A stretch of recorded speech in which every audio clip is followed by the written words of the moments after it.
The first thing was the aha moment, like, she's still unsure, she brings this in, and I say, you got to be kidding me, this is amazing. You know, you're off to something really remarkable.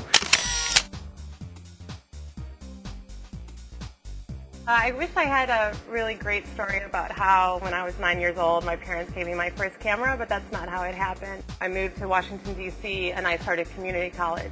Shortly after that, I was no longer interested in school, so I dropped out. And so I took about the next 7 years off. I ended up being in a band for about 4 or 5 years, and we toured. And I got my job at McGlinchey's when I moved here. Did a year about working in restaurants and bars. So at that point, I decided I needed to go back to school. I looked at Drexel, and that's where I ended up. It was a perfect marriage of the technical and the art. So it was really, a lot of schools will be kind of more interdisciplinary in their studies, and photographers will use their photography for painting and stuff like that. And Drexel is a real photography program. But at the same time, you do get the art background where you're taking, you know, part of your degree you have to take drawing and sculpture and design classes and art history classes and history of photography classes. So it was this really well-rounded education.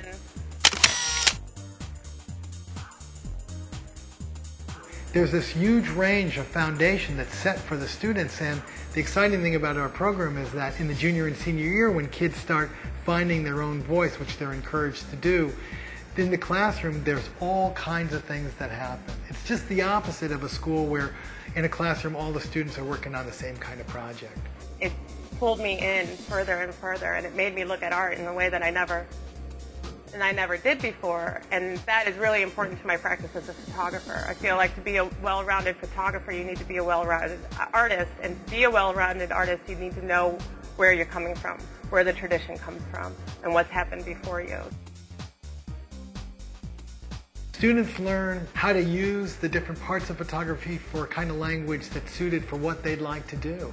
Because one kid might want to be a photojournalist, another kid might want to be a fashion photographer. Photography is not something that you study in a book and then you learn how to do it. Photography is a hands-on practice, and so you really need to, I think in your undergrad experience, you really need that push to make you work harder. Sarah came to me, she was at a critical point. She was unsure whether she could continue in the photo program. And I felt like all these components of my life were taking my energy, and I didn't know how to photograph. And so his suggestion was to look at those different parts of my life and take that energy and put it into my photography.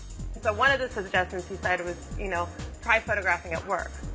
So I did, and I shot about 5 rolls my first time doing it, and I wasn't sure what I was doing, and I took one of what I call my poster boy photograph at this point. Was the first portrait that I took here at McGlinchey's. The first photograph she came back with is this picture of Robert here. I mean, out of the gate. And to me, that was a remarkable picture. I had a large print of that portrait, Robert Flieger, out on the table, and I heard Stuart come into the darkroom screaming, "Sarah, Sarah, Sarah," and banging on my darkroom door, and I was like, what? And he hit me on the head with a roll of paper, and he said, "Don't ever tell me you're going to quit again." That's a beautiful portrait. When the quarter started coming to an end, Stuart found out about this student competition that the New York Times magazine was hosting.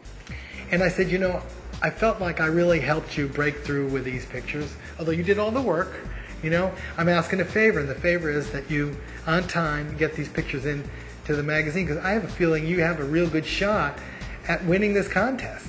I did it right at the last minute. I don't know how many people submitted, maybe 300, and I ended up winning the competition. And so it was a really big deal. I mean, beyond the prizes that I won, the biggest thing that happened was that they printed my portfolio in the New York Times Sunday magazine. And if that never would have happened, a lot of things didn't happen. That body of work was the work that I submitted to Yale, and so it got me into Yale. And it just keeps going, you know.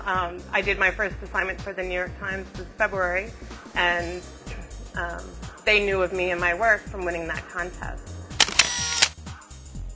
I mean, it all started, you know, with me and Stuart in that office that day, me being stuck and him helping me through it. I mean, the school and the education you get there is really great, but more importantly, I mean, my experience there has been the professors and the other students that really help you become what you want to be.